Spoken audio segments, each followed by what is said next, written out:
question I've gotten most around Jordy Bahl is, what kind of NIL deal is she getting? And honestly, I don't know. Like, somebody sent me something like, oh, I'll bet she's getting $500,000. And I'm like, I don't know what she'd be getting it for. I certainly hope Nebraska didn't have to pony up that kind of money. Doesn't appear to be that. And I don't think she cares about that. I'm not saying she isn't getting any. But it's striking to me that, like, people are like, well, I mean, if the best athlete in the country wants to come in a sport, wants to come to Nebraska, it can't possibly be because she just wants to be here. There's got to be some money involved. And I'm like, well, I don't know. It didn't seem like it when she was talking on Tuesday. It seemed like she wanted to be here. She talked about her going to her brother's games at Midland. Right. I mean, her boyfriend's on the Nebraska baseball team. She's having, the Storm Chasers are having Jordy Bahl night. Like, there are opportunities. If she wants to run a camp, that thing will be swamped. Like, any opportunity that she has locally, she can hit on that. I think she's going to have some pressure on her shoulders, but I think that it'll even out pretty quickly.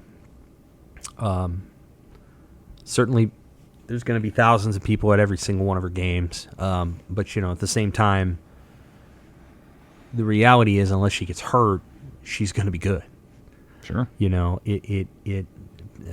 Softball pitching tends to rely on dominance, and it relies on repetitive motion. It's not hard to get in a rhythm, and she's really good. She's going to a league that isn't as good. I mean, the Big Ten is okay, but it's not as good as the Big 12. I mean, not at all as good as the Big 12. Not even close. Big 12, by the way, has Oklahoma, Texas, well, for a little while longer. Oklahoma, Texas, Oklahoma State. All three are elite in softball.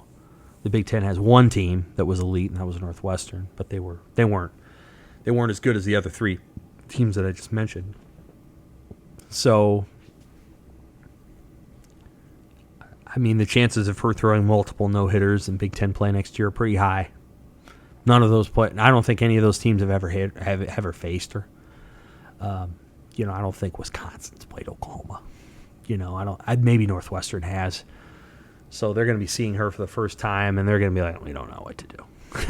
So I think her advantage will be as a batter. I think she'll be able to be a big bat in the offense.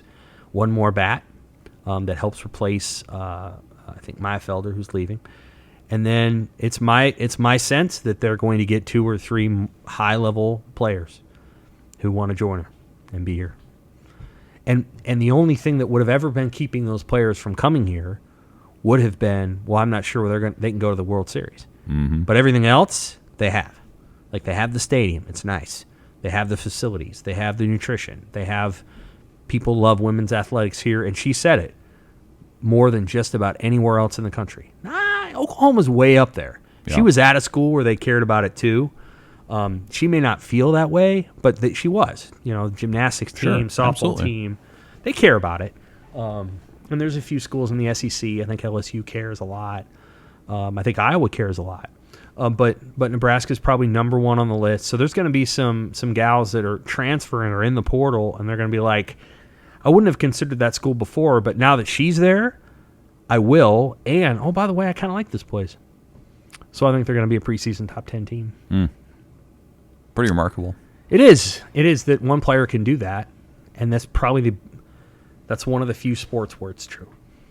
She's doing in softball what we talked about with Dylan Raiola in football. Mm-hmm. Right. Changing the tide. If Caitlin Clark, maybe I'm wrong about this. Maybe. If Caitlin Clark transferred to Nebraska, I don't think they would be a preseason top 10 team. They might be. They might be, but I feel very confident that Jordy Bahl makes Nebraska softball that. And maybe that's unfair to the current team there, but Nebraska has a number of players who are similar to Caitlin Clark, so it'd have to be a complete reorientation. Maybe I shouldn't use Caitlin Clark. I won't use Caitlin Clark. I'll use Angel Reese, who is, in my opinion, the second best player in college basketball. And Nebraska knows her, too. They faced her a couple times at Maryland. If Angel Reese transferred to Nebraska, or Anissa Morrow, and Nebraska wanted her, if she had transferred to Nebraska and she's really good, that was a gal that was at DePaul, her brother played at Nebraska, I don't think they would be preseason top 10. That's not a knock on Nebraska. That is, there's not enough that Morrow can do to shape a team the way that Ball can in softball, because softball is dominated by pitchers. Mm-hmm. There's just, I'm not sure there's a position in a team sport Right. That's what that I was is thinking more too. crucial Yep. than a great pitcher. And Nebraska hasn't had a great pitcher.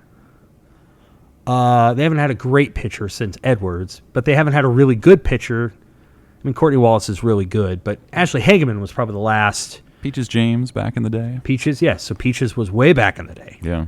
And then, I think Tatum Edwards was in 2013, and those teams were really good when they had the Edwards sisters. I think this team could be almost as good because Jordy's there. And I actually think it's going to benefit her to have been at Oklahoma for 2 years than to have been in Nebraska this whole time. I think she'll come to Nebraska and she'll have learned something about what it's like to be on a team where she is among many great players. She will have learned something about what it means to be really, really good, and she will be able to take the lessons that she learned there and share them. I think it'll make the team better. Whereas if she had just come to Nebraska, she probably would have been as good as she has been, but I don't think she would have been on a team that was 66-1. So there's something that you learn, and I think she's probably learned a lot from the culture there that she'll be able to sort of impute. It's going to be remarkable. The crowds that are going to show up, the attention that it's going to get, the coverage. Really fascinating.